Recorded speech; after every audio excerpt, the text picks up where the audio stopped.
Hello and welcome to the history of the world Tameryd.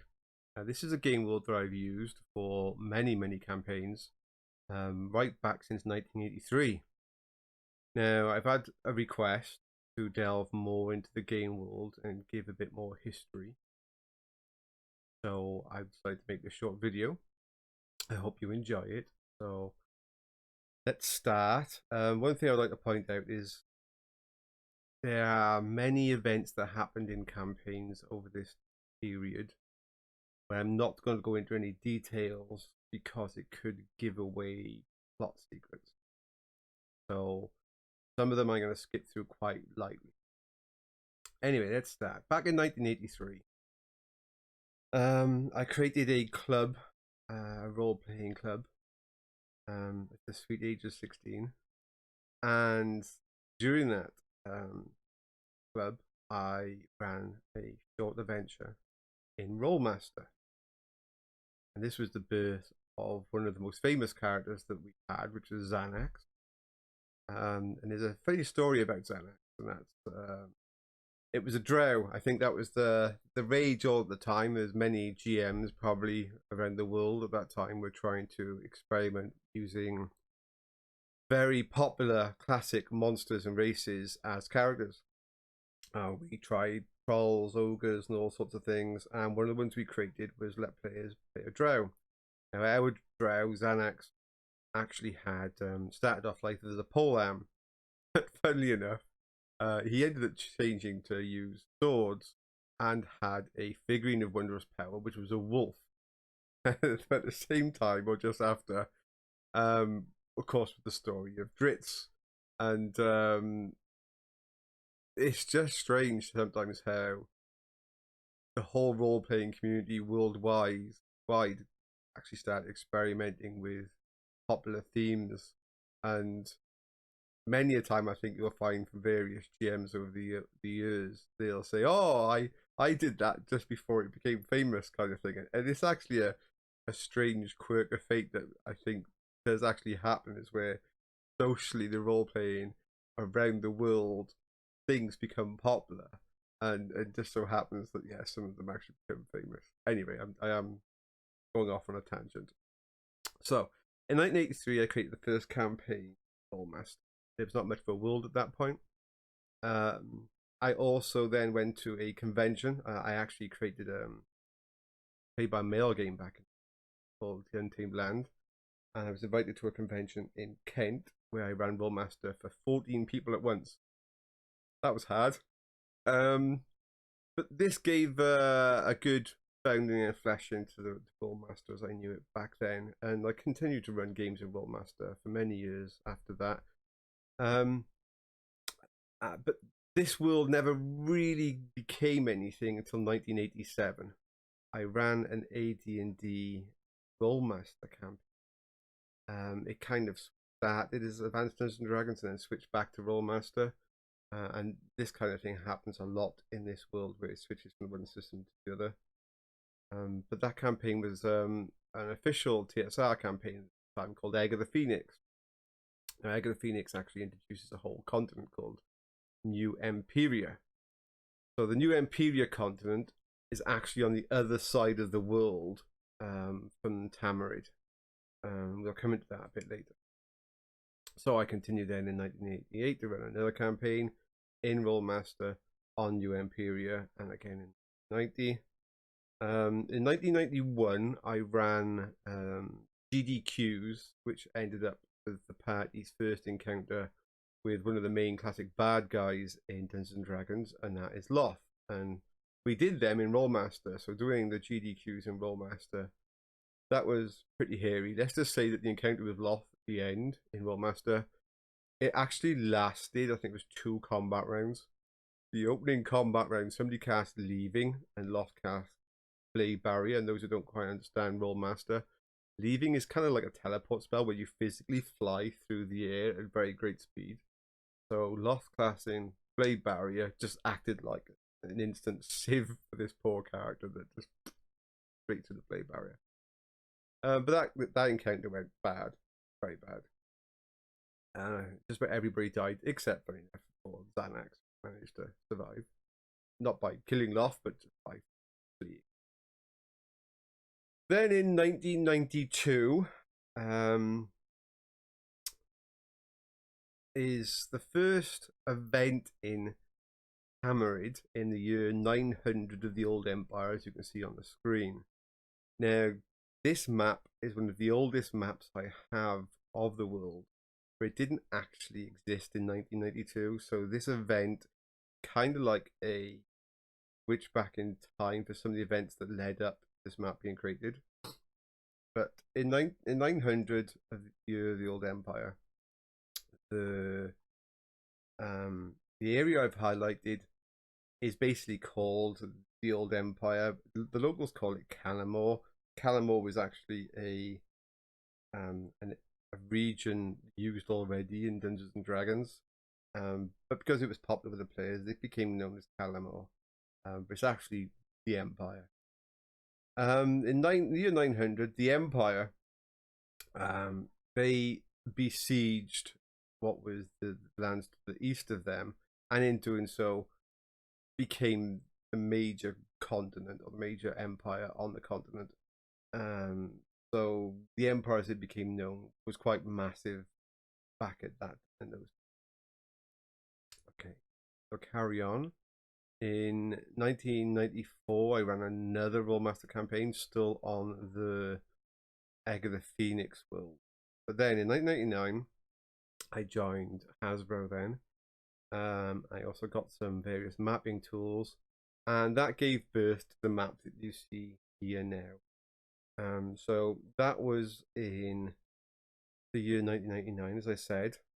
Just after that, I ran a Rolemaster campaign, and then I ran the very first major campaign on Tameryd in the year 995 of the Old Empire. And as you can see, I've put a little icon on the map for Return to the Temple of Elemental Evil. Now, we ran that in 3rd edition, Dungeons and Dragons. And we ran it actually at the spot that you can see on the map. So that's where it exists on this world. That is where the Temple of Elemental Evil, which is a classic Dungeons and Dragons campaign module, sits on this map. Okay, then skip forward. 1998. Well, I purchased the Neverwinter Nights game at that point, which was a Dungeons and Dragons 3rd edition software that came from BioWare, and with it you could actually host your own server.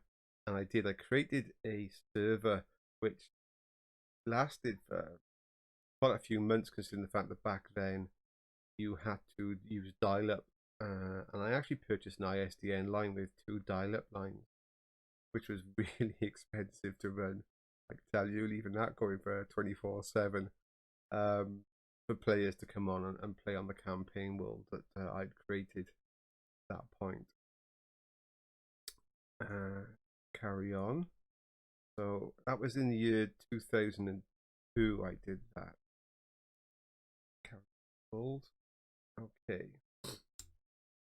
In the year 1000, I ran another Dungeons and Dragons 3.5 campaign that focused on the area called Jundon, and that's the area highlighted. So I'm not going to go into any plot secrets at this point. In the year 1050, Pavos, which is the area highlighted purple here, which is a really, I want to call it a really evil, nasty place, but yeah, it is full of a lot of demon and devil worshippers, and its society is completely different from that of the Empire. The Empire is more classic, sort of like Western, English, France, Germany kind of medieval sort of look. Is Pavos is definitely nothing like that. They're more fun savages, but it is pretty wild, crazy world down there. And they went to war with the Empire, and that's where the Pavos War started, and that war continues for quite a long time. Because of that starting, the area that I've highlighted now, which is the Elven Empire, their main Elven forest, Sylvan Isles. They'd been at war with the Empire ever since gold was found on the mountains nearby, and those mountains were actually covered in a forest, and the humans or the Empire came along and cut down the whole forest, gain access to more of the gold. Now, this started a war that lasted for 125 years, and after 125 years, the elves finally called it a day because of the war with Havos, and elves not really being much friends of demons and devils, they decided it would be better to let the human race, the Empire, battle demons and devils without worrying about the elves also interceding. So at that point, the war ended. But things have never been good between the elves and the humans. Okay, then in the year 1100, which is in 2004 at this point, I ran the Return to the Tomb of Horrors in Rolemaster, at the point that you can see located on the map. That was fun in Rolemaster, I can tell you. Then in 2005, I ran a online. Oh, I've skipped one. And also at the same time, I ran 3.5 5th Ed, 3.5 edition Dungeons and Dragons, the Throne of Bloodstone, and this was the party's first major encounter with the second protagonist, really, in Dungeons and Dragons that's quite famous, which is Orcus. And this was a crazy high difficulty level dungeon. Those who know it, it's up to, I think it's level 100 or 200th level characters in Dungeons and Dragons. That's pretty high. And you go to the abyss and fight all sorts of crazy. Anyway, moving on. In 2006, in fact, I ran an online, first of my online attempts to master any kind of online software, in the Wildlands, which is the area coloured blue. That area place more akin to tribal or Native Americans. It's more tribal based. More there's a lot of barbarians there. People moved around a lot. It wasn't fixed above. They were very nomadic. So that was our first attempt to do a online game of some kind using the various online tools that were available back in 2006, and that was in Dungeons and Dragons 3.5. I continued to do some more Rolemaster campaigns at this point until in 1192 of the Old Empire, I ran Rod of the Seven Parts in Rolemaster, and that was both on Tameryd and it was also on the New Imperia from Egg of the Phoenix continent. And this was going to spell the end of the New Imperia at this point, but I'll carry on with that. So yes, in 2007, I ran a large charity event at Hasbro, whereby we had about 30 players turn up, and they brought their characters from the whole history of this campaign. Well, those who had the sheets, or I had the sheets still in existence, converted them all into Rolemaster, and a all-day event at Hasbro was run for charity, whereby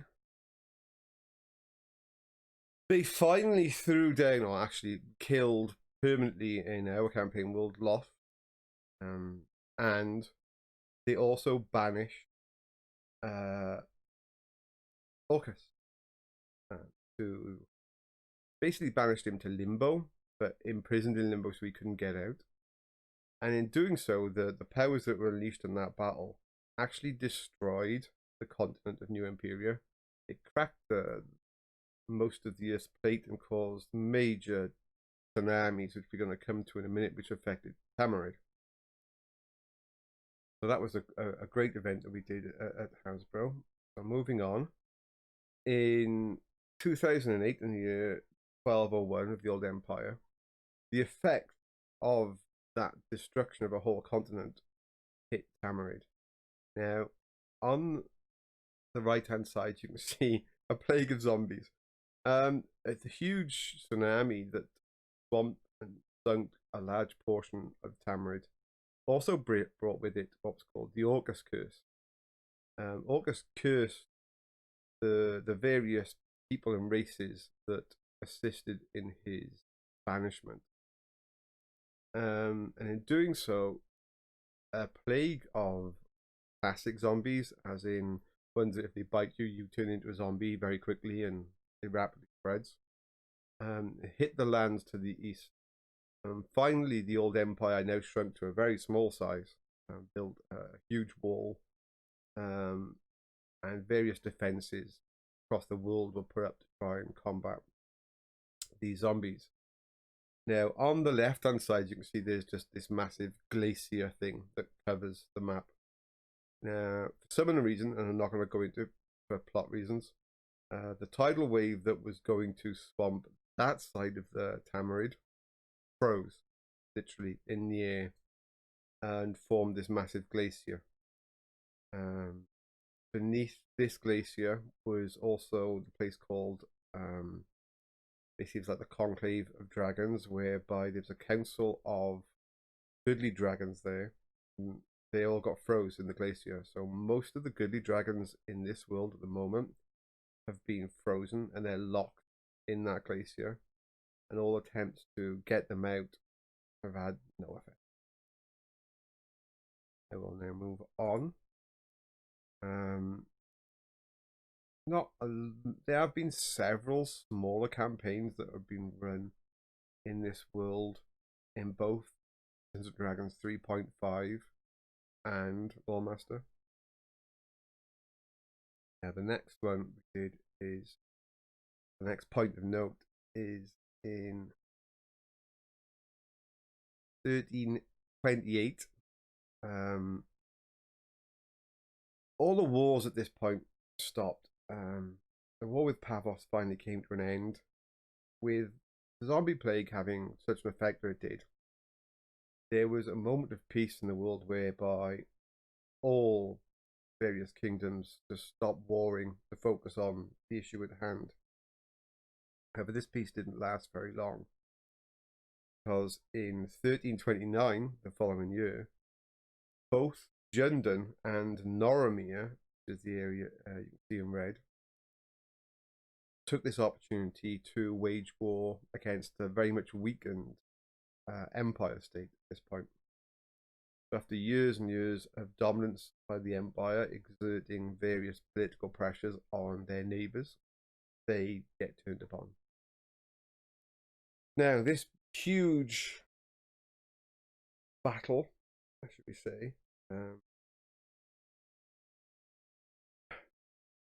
also compounded by the fact that the North Xavier, which is like the Orient in Tameryd, they had also been implicated in starting a war against the Empire as well. However, it was found that that was actually fake.